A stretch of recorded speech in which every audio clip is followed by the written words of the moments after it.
It is absolutely the case now that despite the efforts of observers from the limited mandate UN Arab League mission in Syria and investigations by the UN Commission of Inquiry outside the country, that these initiatives are failing to deal with the crisis. And as I say, this is put into stark relief by the fact that the third veto on Syria by Russia and China, followed by the resignation of Kofi Annan in August, and the new diplomatic initiatives, which seem also to be being managed in a sense of us being kept with very low expectations about what might happen. I think that there is a growing consensus that the government in Syria will fall at some point, and that calls into question at what point the pressure on Russia and China to stop using their veto will come into play. At what point will international pressure on those governments start to have some effect as we see the continued massacre of people within Syria? It is absolutely the case too that Russia is and continues to arm Syria.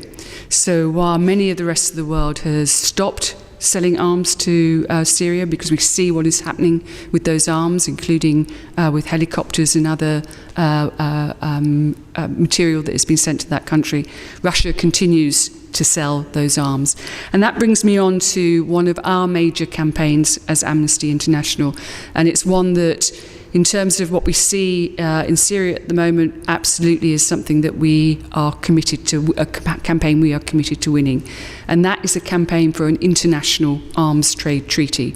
It's a campaign that we fought as Amnesty International for 15 years. And we absolutely have the opportunity by March next year to have an international arms trade treaty that regulates the flow of arms around the world, that would, if it was in operation at the moment, mean that Russia would be acting in contradiction of international law by continuing to sell arms at this particular point to Syria.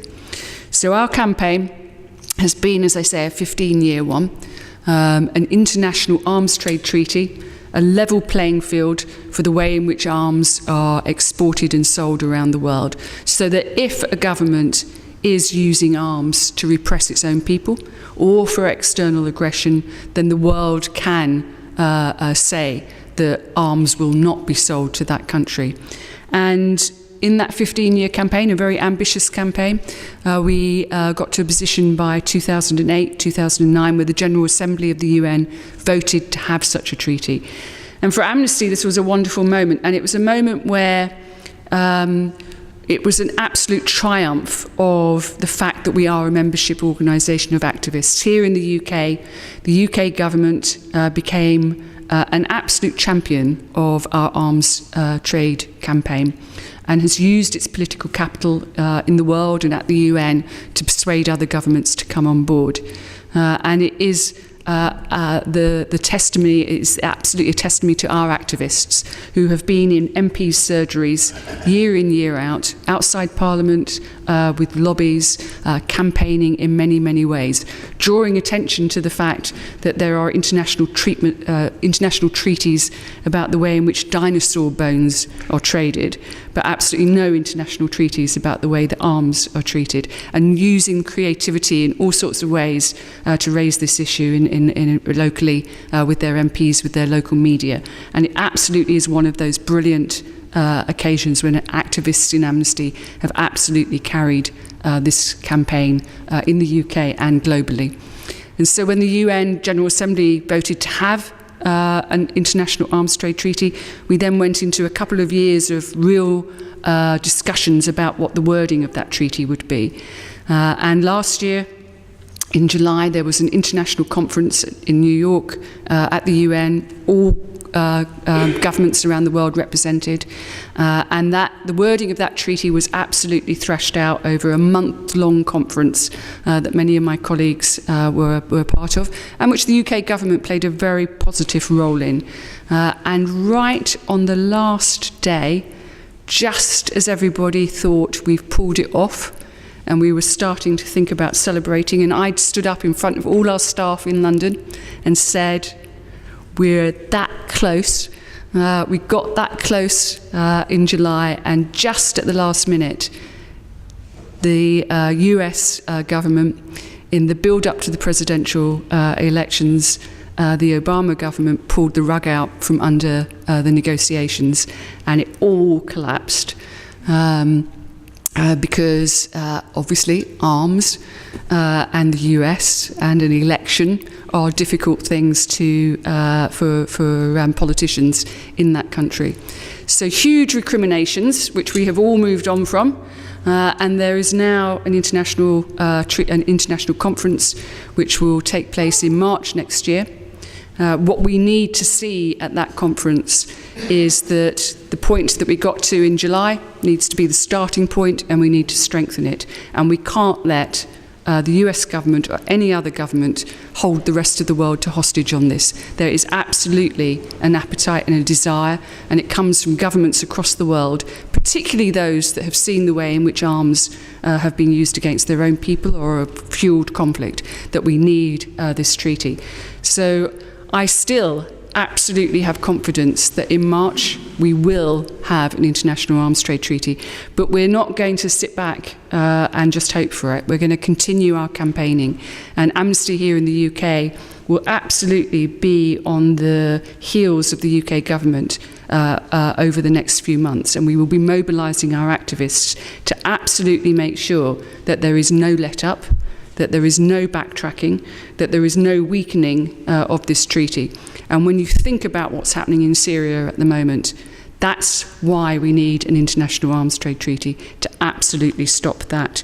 And it will be one of those campaigns that Amnesty International will, with many of our partners, will absolutely have delivered something for the world that we'll all be able to look back on in years to come and know that we've been part of something that has absolutely been a force for good in the world. And it has absolutely brought in governments globally, African governments in particular, who have seen the way in which arms have been used in their countries and the way in which human rights abuses have taken place.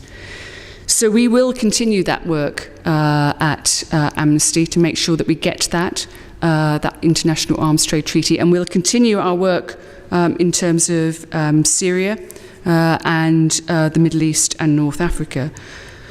We will be there to assist the process of transition, reform and institution building for countries for countries in that region and for Syria, who so needs that international solidarity and assistance. We will be working in public and sometimes in private partnerships with Syrian activists and groups. We're absolutely working alongside the Syrian non-violence movement and similar groups in that country.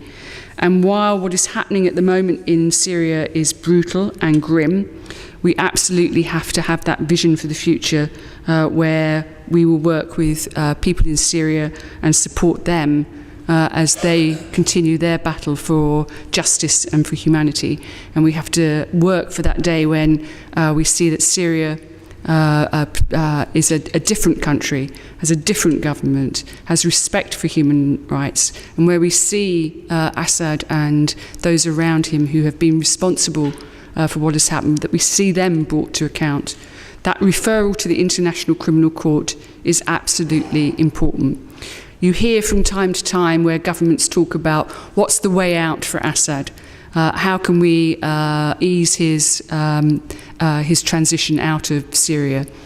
And of course, we want to see the end of that regime, but he has to be brought to account. And the evidence that we have collected over the missions that our researchers have undertaken in Syria absolutely needs to be brought, with everybody else's knowledge of what has been happening and their evidence, needs to be brought into the International Criminal Court, and Assad needs to be charged and he needs to be held to account.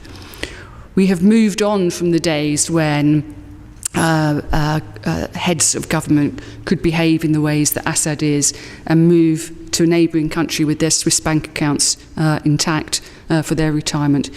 Those days are over. The fact that we do have an international criminal court that it is operating, that it is making progress, that it is establishing jurisprudence on these issues is absolutely important for the way in which we run our world for the future. And it is the fact that people will be brought to account and are brought to account which will mean that we stand a chance of showing other heads of government who are thinking of behaving in these ways that there is no escape, that they will be held to account, that the world will make them face justice for what they have done. So that's the work that we at Amnesty will absolutely continue. We are working now in Syria, also in Egypt, Libya, Bahrain, Yemen, Tunisia, and in Israel and the occupied territories. This is a region of the world that we've worked in for many, many years. It's a region where there are huge opportunities at the moment to talk with our partners and with other brave organisations in each of those countries who are fighting for human rights, and talk to them and support them in the way in which they are prosecuting their desire to have human rights. And in all of that, in each of those countries, we're working with women's organisations, supporting them in the work that they are doing to get the rights of women into these conversations, into these progress that we need to see in each of those countries. So I will stop there. I am very happy to try and answer questions on the areas that I've covered, or any other area of Amnesty work that you would find it interesting to hear more about. So thank you very much.